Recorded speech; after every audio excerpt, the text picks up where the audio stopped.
السلام عليكم ورحمة الله وبركاته، وأهلا ومرحبا بكم في حلقة جديدة من حصريات أهلاوي. وكالعادة قبل أن نبدأ لا تنسوا الصلاة على الحبيب، اللهم صل وسلم على نبينا محمد وعلى آله وصحبه أجمعين.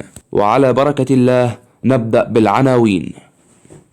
شوبير يعلن غياب نجم الأهلي عن مواجهة الزمالك وأربع حلول أمام كولر لتعويضه. شوبير يوضح حقيقة خلاف كولر وكهربا في الأهلي وتطورات إصابة ديانج. محمد شكري يفاجئ إدارة سيراميكا كليوباترا بسبب الأهلي، وإليكم التفاصيل.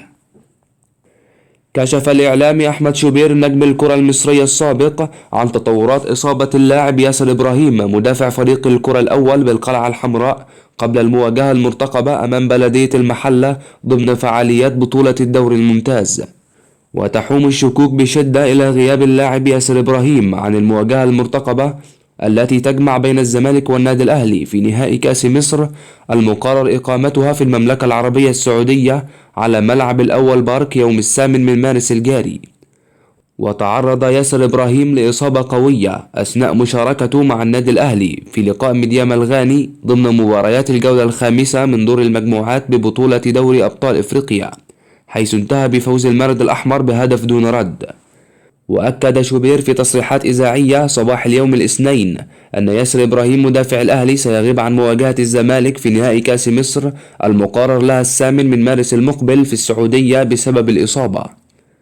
وأوضح شوبير في تصريحاته أن الأشعة التي خضع لها نجم الأهلي قد أثبتت إصابته بتمزق في العضلة الخلفية ويحتاج شهرا للعلاج، الأمر الذي يؤكد غيابه عن لقاء الزمالك في نهائي كأس مصر يوم الجمعة المقبل. وتابع في حديثه بأن كولر يدرس توظيف اللاعب رامي ربيعة بديلا لياسر إبراهيم، حيث يظهر في الصورة أيضا اللاعب محمد هاني كمساك، بالإضافة إلى منح فرصة لعمر كمال عبد الواحد بالظهور في مركز الظهير الأيمن. وهناك مدافع مميز أيضا وهو أحمد عبدين قد يظهر في الصورة أيضا، حيث تم التجديد له في الفترة الأخيرة لمدة 5 مواسم.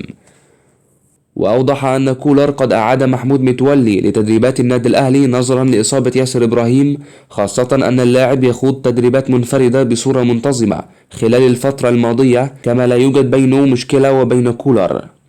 ويستعد فريق الأهلي لملاقاة نظيره بلدية المحلة في 7 مساء غد الثلاثاء باستاد القاهرة الدولي في اللقاء المؤجل من الأسبوع الخامس لمسابقة الدوري المصري.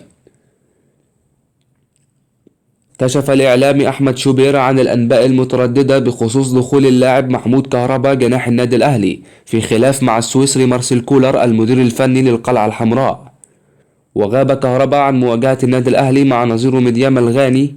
وأفادت تقارير صحفية أن غياب كهربا يعود بعد تقدمه بطلب إلى الجهاز الفني بالقلعة الحمراء بالسماح له بالاستبعاد من المشاركة في هذا اللقاء نظرا لحضور حفل زفاف شقيقته، الأمر الذي أثار غضب السويسري مارسيل كولر.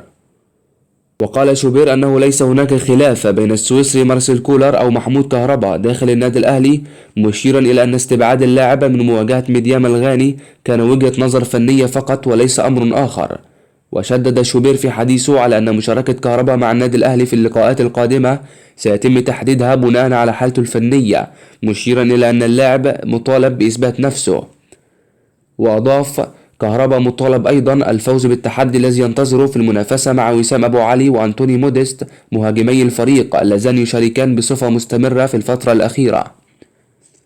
وعن الدولي المالي أليو ديانج أكد شوبير أن اللاعب لا يزال في مصر ولم يغادر من أجل إجراء جراحة الركبة، متمنيا إجراءها داخل القاهرة استغلالا للوقت على أن يسافر للتأهيل في الخارج. رحب محمد شكري ظهير أيسر الفريق الأول لكرة القدم بنادي سيراميكا بتجديد عقده مع النادي الذي ينتهي بعد موسم ونصف. واشترط شكري استمرار بند إمكانية عودته للنادي الأهلي حال دفع 7 ملايين جنيه في العقد الجديد لرغبته في العودة إلى ناديه السابق في أي وقت. ورغم إنهاء اللاعب كافة أمور مفاوضاته مع الزمالك في الشتاء الماضي، إلا أن فشل انتقاله جعله يأمل في إمكانية عودته مرة أخرى إلى القلعة الحمراء. وهنا قد وصلنا إلى نهاية أخبارنا اليوم، وفي النهاية لا تنسوا الاشتراك في القناة وتفعيل زر الجرس حتى يصلكم كل جديد، وانتظرونا في أخبار أخرى قادمة، والسلام عليكم ورحمة الله وبركاته.